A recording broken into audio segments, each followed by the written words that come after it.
line, hooking us together, and all the clatter of the corridor fades away till the only sound I can hear is the whispering of our fingers.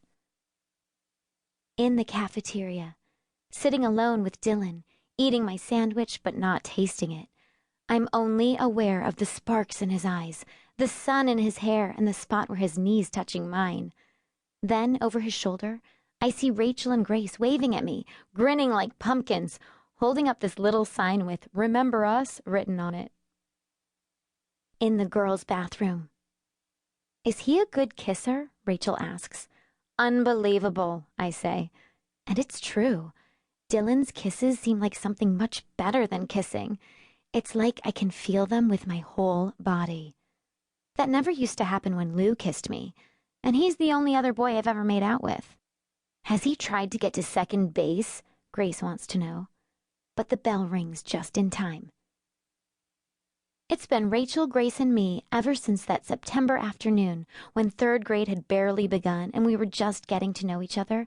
We skipped through the first fallen leaves, weaving our way through the quiet neighborhood to Sage Market for Haagen-Dazs bars. That September afternoon, when we saw the 4 older girls pedaling towards us, we didn't expect them to stop or to leap off their bikes and suddenly surround us. But they did. And we had no idea that the biggest one, Mary Beth Butler, who had these glinting slits for eyes, would ask Rachel what church she belonged to. That September afternoon, after Rachel mumbled, "St. James's," we didn't know that Mary Beth would ask Grace the same question, or that Grace would squeak out, "North Prospect, and it's none of your business." But she did. And when Mary Beth asked me the question, and I said I didn't go to church because I was Jewish, I didn't think she'd start shouting at Rachel and Grace, "Don't you know you aren't supposed to play with anyone who doesn't go to church?" while her friends glared and tightened their circle around us. That September afternoon, when Rachel kicked Mary Beth in the shin and the 3 of us crashed through the cage of bikes, racing off together across the nearest lawn, scrambling through the hedge and into the alley, not stopping till we were locked safely behind the heavy oak of Rachel's front door, we didn't know that we'd just become best friends. But we had. Why I don't mind being an only child. In 4th grade, when Rachel had to put her dog to sleep, we held a funeral for him, like the one Grace had seen in Chinatown in San Francisco. We marched down the middle of Meadow Way, Rachel holding up a photo of Waggy, Grace pounding solemnly on her snare drum, me blasting out the Dead Dog Blues on my clarinet. In 6th grade, when Grace's parents got divorced during spring break, we had a sleepover that lasted 3 nights.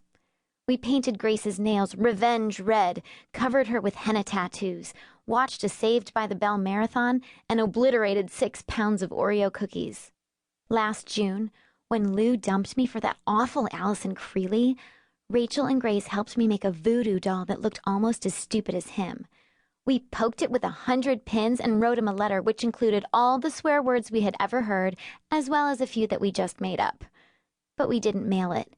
We burned it in the fireplace instead, along with the voodoo doll. Then they dragged me off to see a movie. Watching Murphy during art class. He is so homely, so downright ugly that none of the girls even think about him. He's too lowly, too pitiful to even bother making fun of. So something must be very wrong with me, because I want to kiss him. I want to kiss him real bad, even though his nose is crooked and his ears are huge, even though his hair's a mess and his lips are tight and scared. I want to kiss away those circles under his eyes that make him look like he's never slept a second in his life. And those arms of his seem like they're just aching to hold on to someone. I wish I could let them hold on to me. When no one was looking, I'd walk up to him and say, "Hey, Murph, would it be okay if I kissed you?" And he'd look hurt because he'd think I was joking and he'd turn away to hide his face. But I'd touch his shoulder and look at him with gentle, misty, movie eyes and say, "Come on, I mean it. I really want to." And he'd look dumbstruck, and all the gray would fade out of his eyes, and this light would come into them, and his lips would look like they were getting ready to smile. And then, before I had a chance to change my mind, I'd kiss him.